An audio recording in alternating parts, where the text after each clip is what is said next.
Hello, beautiful people. We are back. Hello. Yes, your eyes are not playing tricks on you.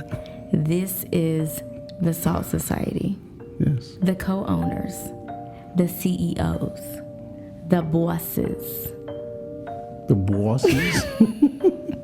And we are here to tell you about what it's like to be a 3-month-old business. I bet some of y'all thought we wasn't gonna make it. Y'all was waiting for us to say, it was too hard, we quit. We didn't quit. We made it. We've come this far by faith. Don't click off this video. I'm telling you, if you click off, you're gonna regret it. It is a true tale. Oh, God. This is hilarious. And it starts right now. Right now. All right, so let's do a real intro.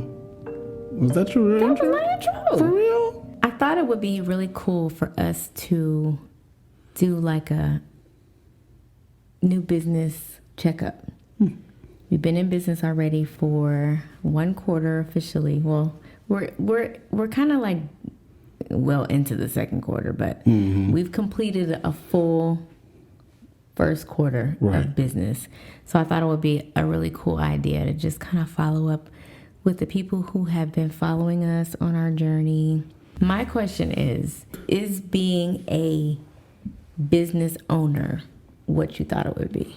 Yes, in some sense, because like you see, we follow different people and, have seen people do business. So, like the hard work, long hours, all of that. Yeah. But it's the other pieces that you don't hear about, like when you're working so hard and how that affects other things and, how your expectations might not actually be reached. Knowing all the potential that your business has and all of that, sometimes the other piece of like, okay, when is this thing going to just pop? When I have those moments like you're talking about where it's like, oh my God, it's not happening the way I want it to happen. The easiest way for me to calm that feeling down is to remind myself that this business is almost like a baby. Really, it's like a baby. It is, yeah. It is. Right? So our baby is like 4 months old. And you just kind of have to take your mind back almost like as a parent. What were you doing? How were you operating when that baby was 3 months? Because right now we're talking about the 1st quarter, which is the first 3 months of business. So what were we doing with our baby? How are we taking care of our baby the first 3 months of life? We were constantly feeding the baby. The baby was constantly crying. All times of the night we had to get up and see about the baby. And it was just a lot of crying and feeding and dirty diapers. You're not really getting anything from the baby. You're giving, but you're not really getting a return just yet. And so I have to always take myself back to that. Okay, this baby is only 3 months old. So we have a 3-month-old baby that we have to take care of. And right now, it's all about the baby. Yeah. Like you can't be trying to figure out, when am I going to get sleep? I'm tired. Nobody's meeting my needs. No, right now, it's all about that baby. Yeah. And I think, as hard as it is of a pill to swallow, it makes it easier to swallow when you know that as the baby grows, it will be less and less dependent on you. Let's go back to our very first day in business, our grand opening day. Tell me the emotions that you were feeling at that time, like right before we went live. I was excited about this new launch, this new thing that we were about to step into. But I also was excited for you. I was nervous for the launch itself because there was so much work that we had did just, preparing. So many nights that you were staying up late at night, trying to get everything prepared and get everything looking the way that you had saw it and pictured it in your mind. And so that specific day was like, okay, this is the day, and I'm very proud that my girl is doing it. Like, like, man, I get to see her walk into her dream. And so that moment alone was just a beautiful moment. For me, it was sheer, utter terror. If I have a clip, I'll insert the clip here, but I was so scared, so nervous. My palms were sweating. I was crying, but I was surrounded by my family. You were there. The boys were there. We sat in the office. We prayed. I cried, and the boys hugged me, and they were like, "Mommy, it's going to be okay. Everything's going to be okay." So as terrified as I was, I felt so safe because it was like, no matter what happens, we did it. We went out of town. We went to go celebrate with the boys.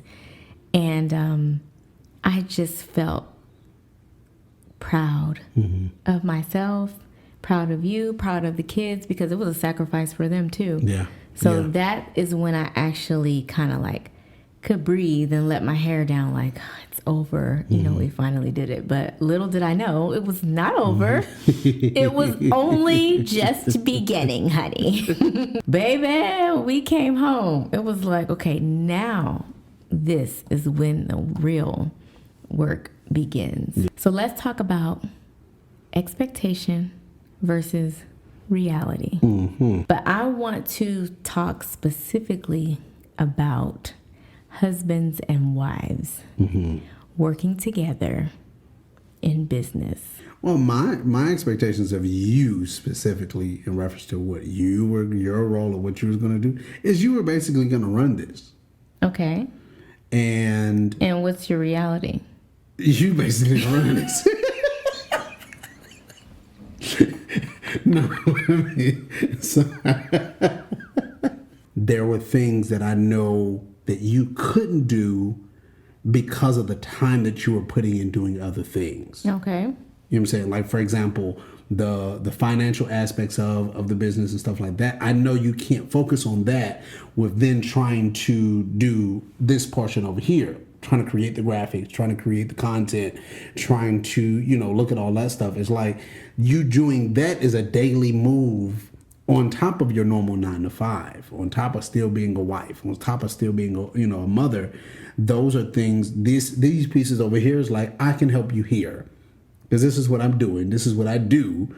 So I can help you on this side. And that becomes now the reality. My expectation of the Salt Society was it's going to be this family business and all of us are going to be involved and we're going to do family photo shoots and we're going to have family roundtables where we all talk about our different ideas of what we want to see and what we want to do. And Juwan's going to be our photographer and Isaiah's going to be our model. And it's like all of us are going to be heavily involved, especially, well, not so much the boys heavily involved, but more so with me and you. When I started working with you, reality kicked in. Lazy party of one, your table is now available.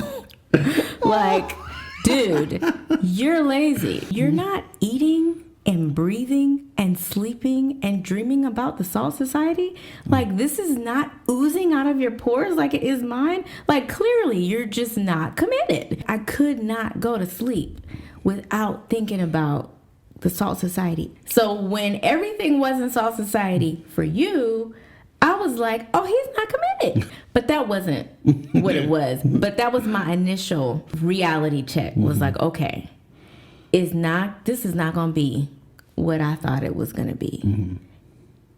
And I had to become okay with that. For a while, it was just like, okay, am I doing this by myself? Like, do they really want to do this?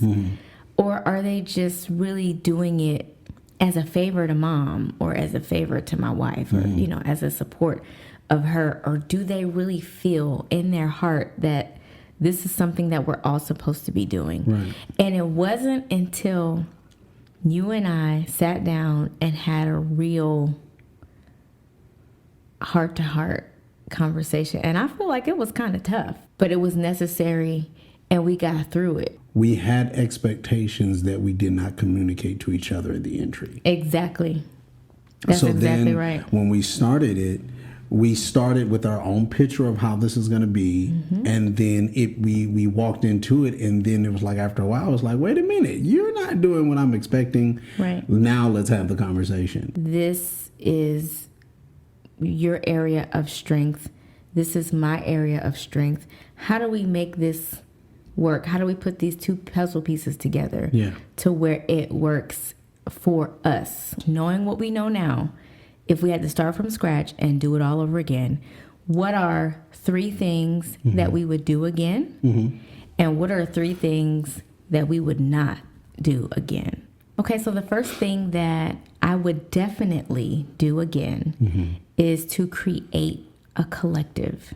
And when I say create a collective, and you can speak into it a little bit, but what I mean by create a collective is get you a village, like get you a collection of people for your life, for your business, that can speak into your life, speak into your business in the 3, well, I would say 3 main areas. There's a lot of different moving parts to a business, but the 3 main areas for us: spiritual guidance, finances, and then field operation. So, for some people that could be, all 3 of those could be from one person, or you can have 3 different people speaking into those 3 different areas, which is kind of like what we have.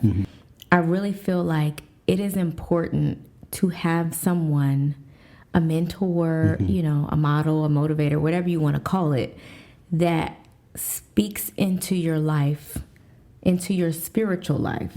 Someone who can encourage you if you say, this is the vision that God gave me. Okay, how are we going to help you cultivate this vision to bring it to pass? What is it that you have to do? And what is it that you have to stop doing in order for this vision to happen? So the spiritual guidance is like major key, number 1. Financial guidance, of course, that is like a no-brainer. Right. News flash. We all got faith. However, you cannot start a business with no money. I'm going to put the words up on the screen. You cannot start a business with no money. You have to have money. Not only do you have to have money, you have to have resources.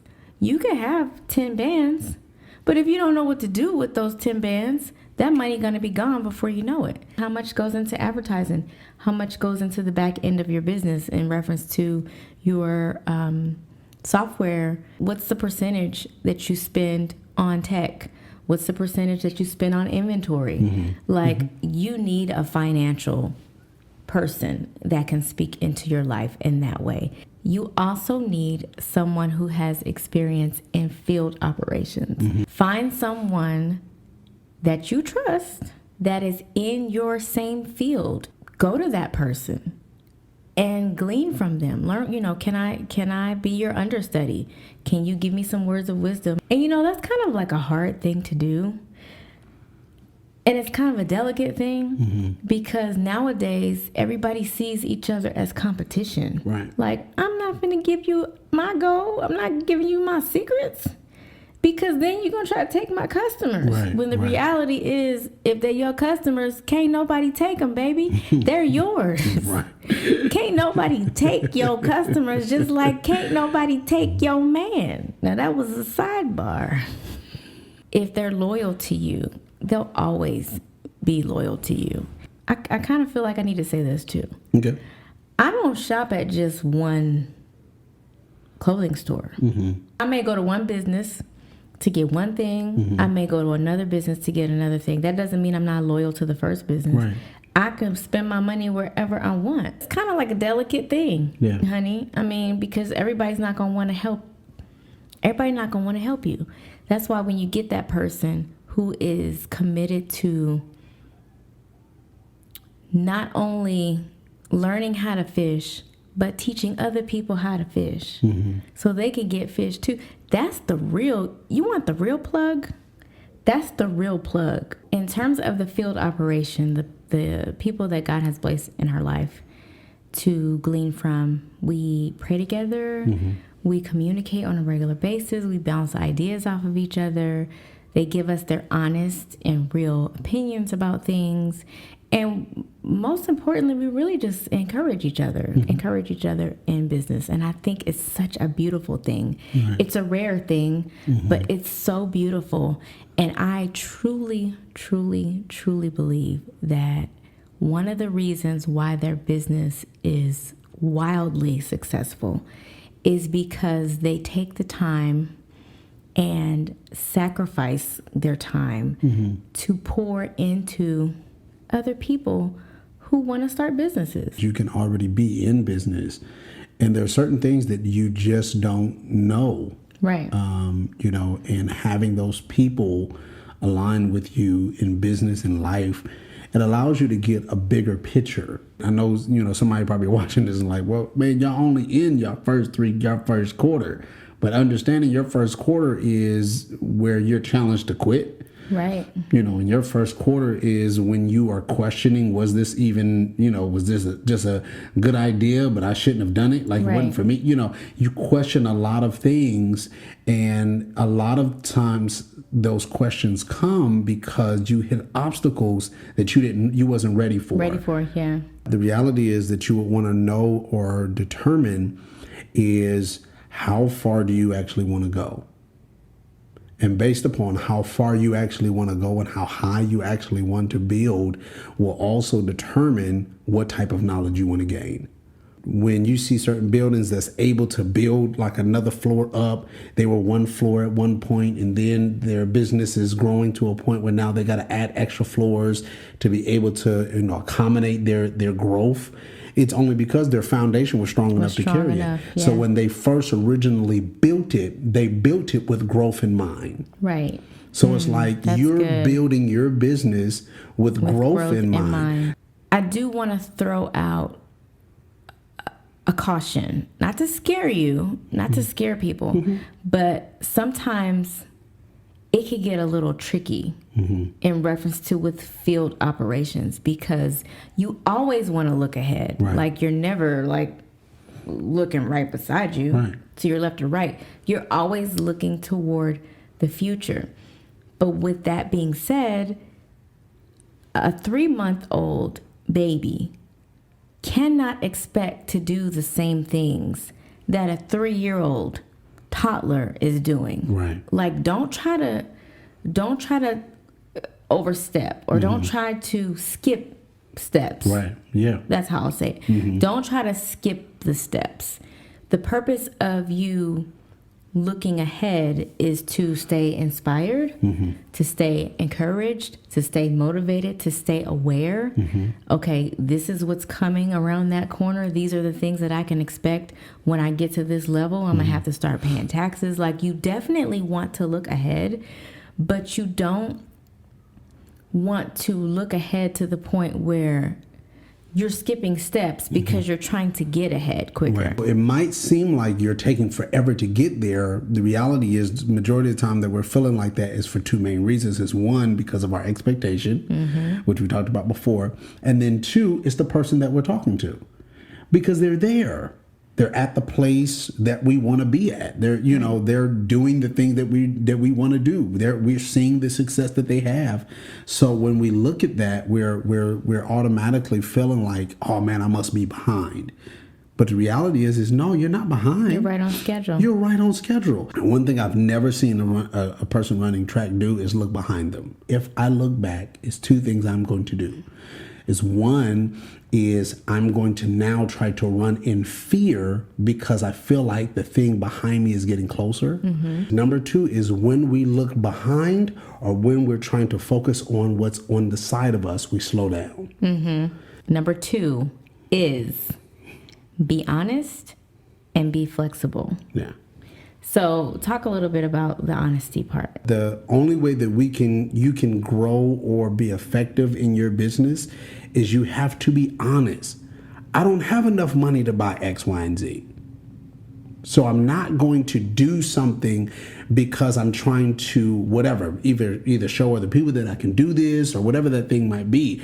That's those things like that are detrimental, not for the business, but also for you as an individual. I know for me, when the initial thought of what the Salt Society would be is a household brand.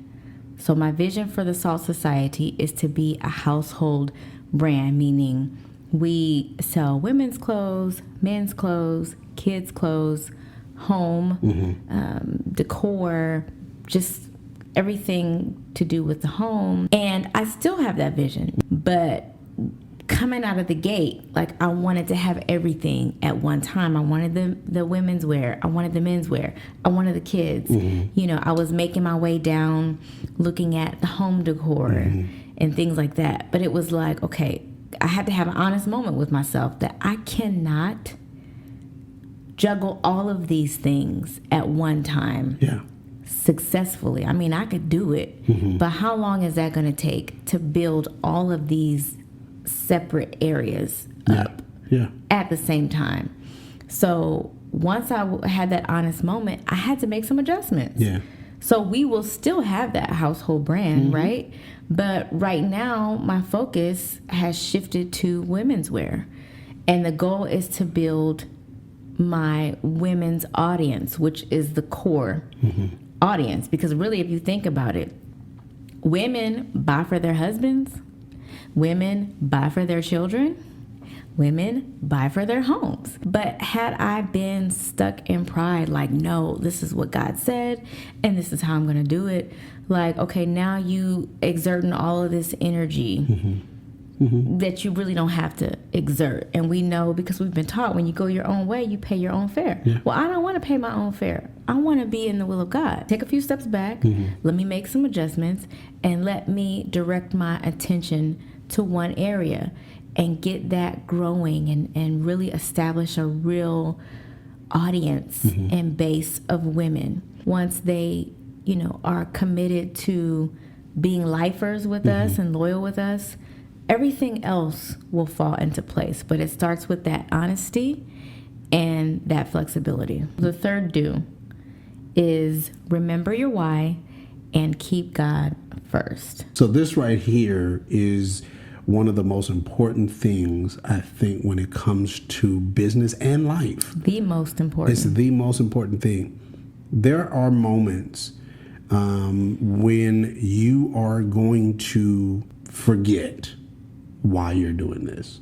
Using this analogy in reference to a baby, but it's just like after a while, even if it's your first child, if it's your second, after a while, you're going to feel like, I just can't do this no more. Right. Either because of exhaustion, either just because it's, you know, whatever those things might be. There's going to get a moment where you're going to feel like, I just can't handle this. I just can't.